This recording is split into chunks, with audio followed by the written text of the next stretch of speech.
How's it going out there, YouTube? My name is Jesse and I am back for another comic book video, and this is going to be the last video for Fawcett month. Now next month I will be doing quality comics for the month of June. That's right. For the first video I'll basically go over who quality comics were, who they were, what they did, and where they went, much as I did in the Fawcett comic book video several months ago. But this time, this video will be following in for doing quality. Now, I've done several characters in quality comic books before, but I've never just done a full month of quality, so that's what I'm going to go ahead and do. I'll briefly mention who I've covered before at the beginning of the next video, so you can go back and see the people I've covered if some of those ones are the ones you are interested in hearing instead of the ones that I'll be covering next month. So you can see that it's like I'm not ignoring them, I've just done them already. So we'll go over and we'll cover that. But this time we are going to be covering the first comic to premiere out of Fawcett Comics, which is Whiz Comics number 2. That's right, the premiere of Captain Marvel. And it was Whiz Comics number 2, not number 1, and I'll briefly go over why that is. Now, I did cover that in my Fawcett video, but I'll briefly cover why it was number 2, what Captain Marvel's name almost was, and then the heroes that premiered in Whiz Comics number 2. Now, some were more popular than others, and some went on to be of more renown, but we'll cover everybody who was in the first issue, hero-wise. I'll give you a brief explanation of who they were, how many comic books they were in altogether. Some of them were in a lot more than just Whiz, and I'll give you a general idea of what Fawcett was doing with these heroes. Some of them have gone on to DC. I think a couple of them may have slipped into the public domain. DC didn't buy every Fawcett comic character. They bought a plethora of them, but not all of them. But we'll cover who was in this first comic, and let's see. We'll go over some of the writers and artists. So sit back as we cover Whiz Comics number 2. Comics number 1, but since I've already covered the Fawcett family, obviously don't need to go over them. Watch the Captain Marvel video if you want that. As I covered in my Fawcett video, Whiz Comics was almost called Flash Comics. Flash Comics actually came out a month before Fawcett's first comic was, so they were kind of beaten to the punch. They were also going to call it Captain Thunder Comics, but they couldn't get the trademark for Captain Thunder, so that's why they would go with Whiz Comics. But since they had technically already made a number 1 issue, they went ahead and started with Whiz Comics number 2, and the Captain Thunder / Flash Comics became an Ashcan copy. Now, since these were ash cans, that means they never were released. Why they just couldn't start it with Whiz Comics number 1, I don't know. But that's why we have Whiz Comics number 2, which is also why we got the name Captain Marvel, because if they had gotten the trademark, he would have been Captain Thunder, which would have made a lot more sense with the lightning bolt on his chest. Now, the first one we'll cover on this list, he wasn't the premiere, but he's probably got the shortest origin because he has the shortest time.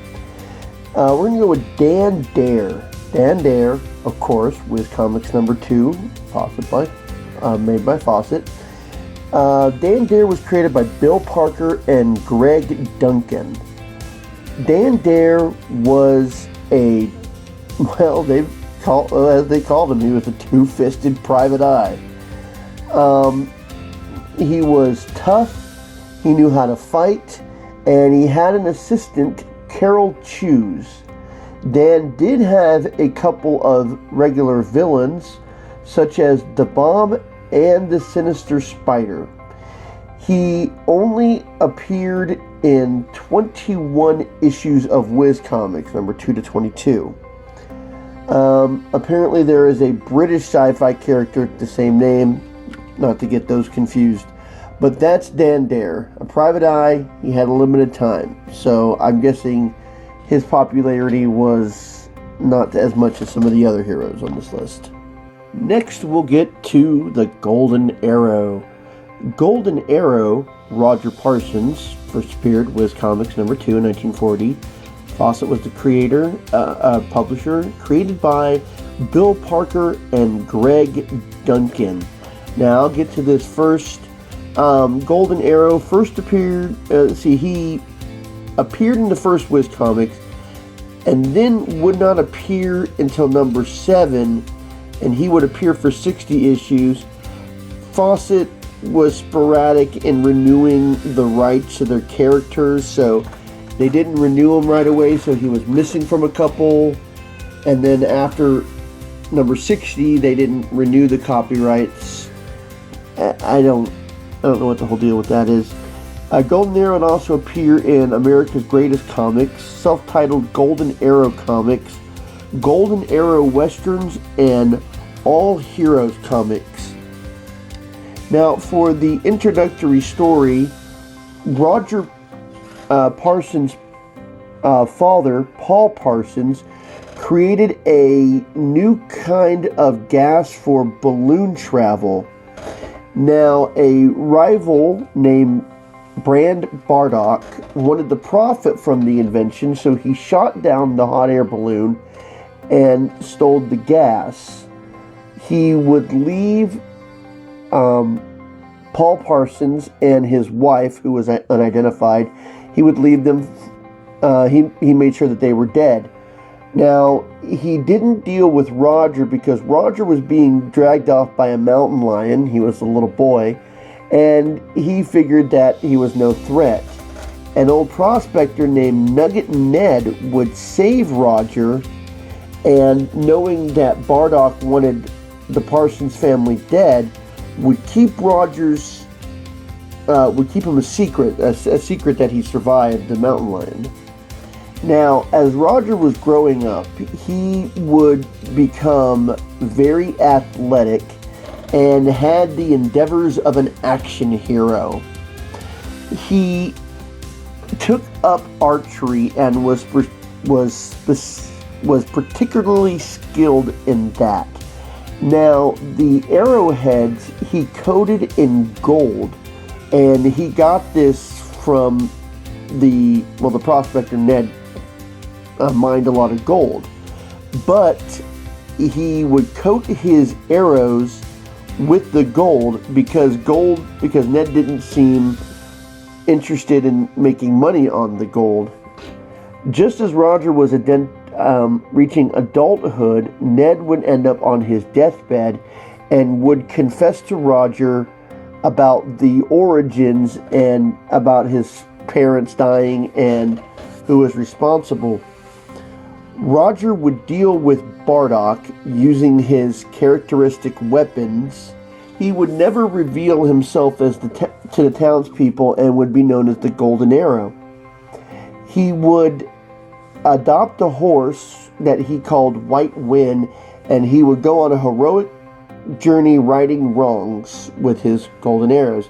If he ever ran out of golden arrows, he had a secret gold mine that he could mine more gold, so he would always be able to keep up with golden arrows. So he was always able to keep his namesake with the golden arrows. Next we will cover Lance O Cassidy. Lance O Cassidy first appeared was Comics number 2 at Fawcett, created by Bill Parker and C.C. Beck. He's a sailor. There you go. He was mainly a backup feature in Whiz Comics, and for a while would have his own title, but it wasn't popular enough to sustain it past 4 issues. Lance O Cassidy had a pet monkey named Mr. Hogan. and then later would have a first name named Mike Bellows.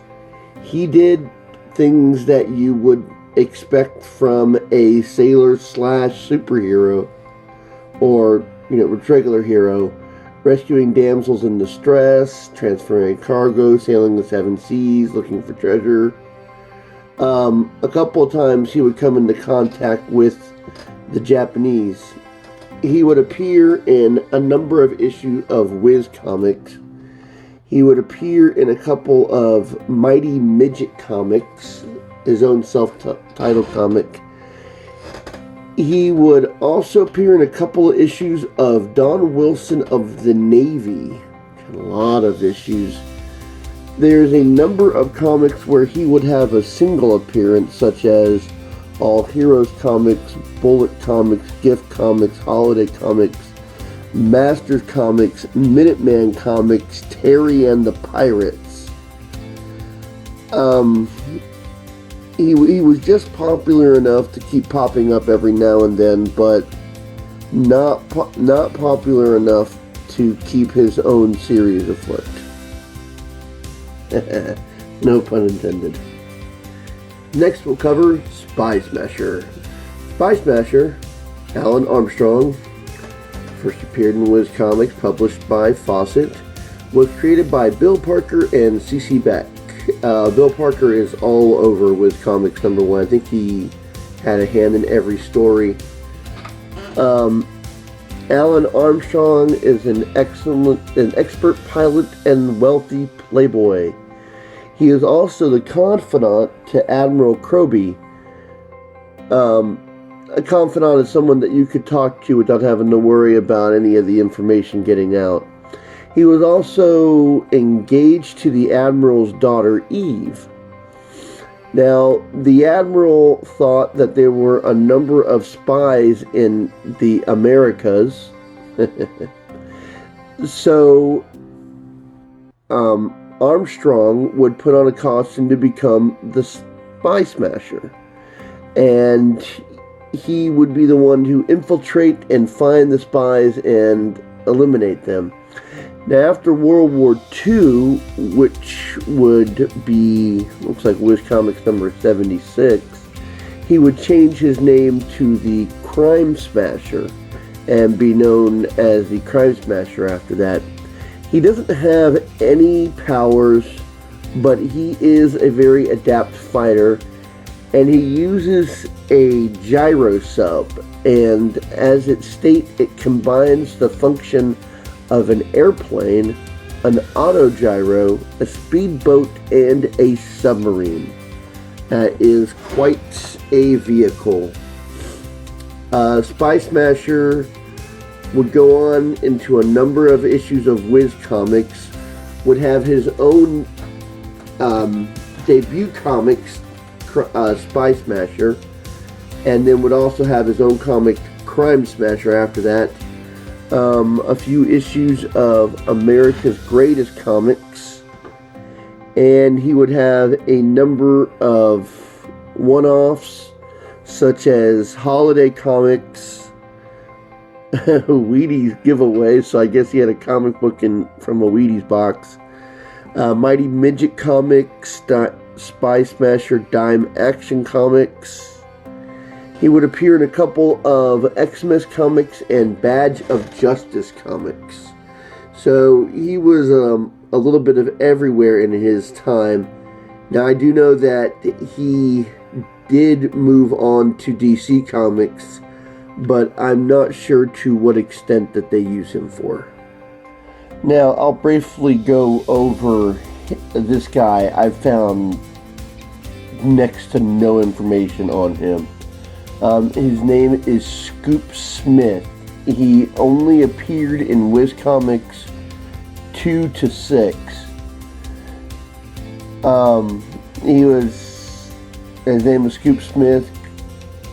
Whiz Comics #2, Fawcett Publications, created by Bill Parker and Greg Duncan. Scoop Smith is basically a crime-fighting newspaper reporter who has exposed several individuals. He went after mad scientist Dr. Death, tracked down the discoverer of the Fountain of Youth, located a lost city of Scorpia, and went after the Emperor of the Bahamas. His real name is Robert Smith, and he has no abilities. That is the extent of the information I have been able to find on him. Now, last we'll cover, and certainly not the least, Ibis the Invincible.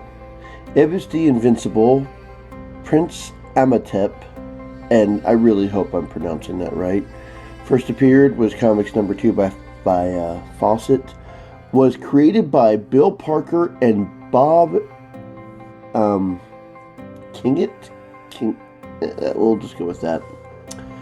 Okay, Ibis the Invincible was a prince and he was a magician, and he was, okay, let me preface this. This takes place 4,000 years ago.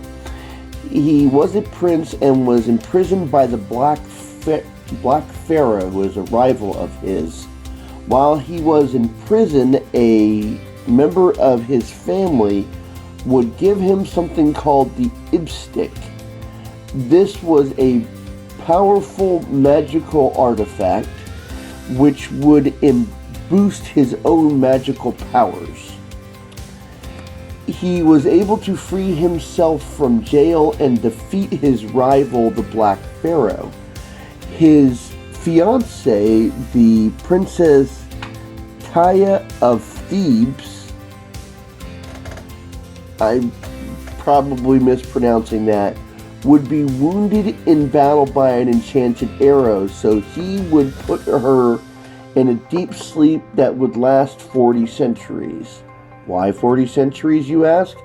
Well, they did that so obviously the plot can be accelerated to the 1940s, obviously. He would awake in the 1940s and found out that he was preserved as a mummy and was in an American museum. After he would awake, he would find his princess and awaken her too. I'm guessing after all this time, the wound had disappeared or healed or something. He would go on to become a magical crime fighter, and with the Ibstick, his only limitations were by the scope of his imagination. He could do basically anything that he could imagine. It says that later he would become powerless against black magic. Okay. Besides his arch rival, the Black Pharaoh, some of the people he would fight would be Attila the Hun and Adolf Hitler, Loki, and various other villains, the Horrible Hand, Guardians of the Tomb, and others such as that. Now, he would appear in a number of Whiz comics. He also would have a couple of single appearances in All Heroes comics, holiday comics. He had his own self-titled comic, appeared in a number of Gift comics and X-Men comics, and was also part of a Wheaties giveaway. I guess Wheaties was having fun giving away comic books of superheroes, which I wish I could get my hand on a couple of those. Well, I hope you enjoyed this video. I hope you enjoyed Fawcett Month. Now, if you have any idea of quality characters that I haven't covered that you'd like to see, you can go ahead and let me know. I'll try and include them in the month of quality like I've done with MLJ Month, which will be coming up in a couple of months. I will be doing that again. So, if you like this video, go ahead and tell your friends to watch all of Fawcett Month. And I will see you back here next week as we start quality comics. Until then, I'll be seeing you.